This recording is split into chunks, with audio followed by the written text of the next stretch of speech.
வணக்கம். நேர்களால் நானும் நேயர்களுக்காக நான் வி.எஸ். ரோமா. இதை பார்ப்பவர்கள் சப்ஸ்கிரைப் செய்யவும், லைக் செய்யவும், கமெண்ட் செய்யவும், ஹைப் கொடுக்கவும் கேட்டுக்கொள்கின்றேன். மிக்க நன்றி.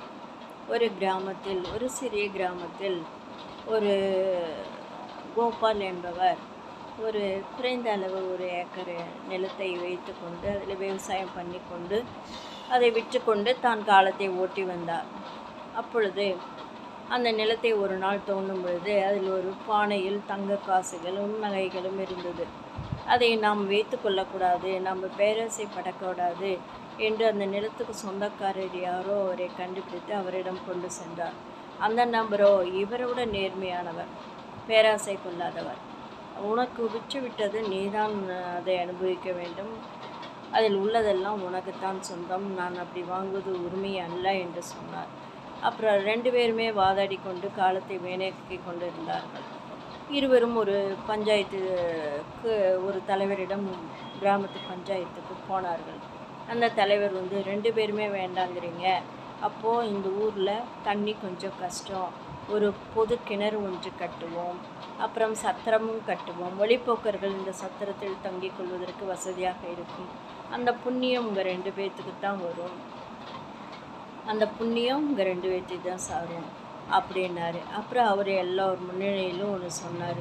இப்படி பேராசைப்படாதவங்களையும் இந்த மாதிரி நல்ல குணம் உள்ளவங்களை கண்டுபிடிப்பது சிரமம்.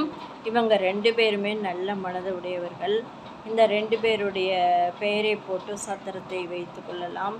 கிணற்று நீர் நீங்கள் ஒவ்வொருத்தரும் குடிக்கும் நீரை இறைக்கும் பொழுது இவர்களுடைய இருவரின் பெயர் தான் ஞாபகத்துக்கு வரும், நான் சொல்ல தேவையில்லை. இவர்களுக்கு இருவருக்கும் இந்த புண்ணியம் எக்காலத்துக்கும் தொடர்ந்து கொண்டே வரும். நல்லவர்கள் நன்றாக இருப்பார்கள். இந்த கதையிலிருந்து நாம் என்ன தெரிந்து கொள்கின்றோம்? பேராசை இருக்கக்கூடாது. அந்த பேராசை இல்லைன்னா நமக்கு மனதுக்கு மகிழ்ச்சி கிடைக்கும். அதாவது அந்த மன மகிழ்ச்சியானது நமக்கு எல்லா காரியங்களையும் வெற்றியை கொடுக்கும். மனமகிழ்ச்சியோடு வாழ வேண்டுமானால் நாம் கெட்ட குணமான பேராசையை விட்டு விலக்க வேண்டும். அடுத்ததாக நாம் என்ன பண்ண வேண்டும்?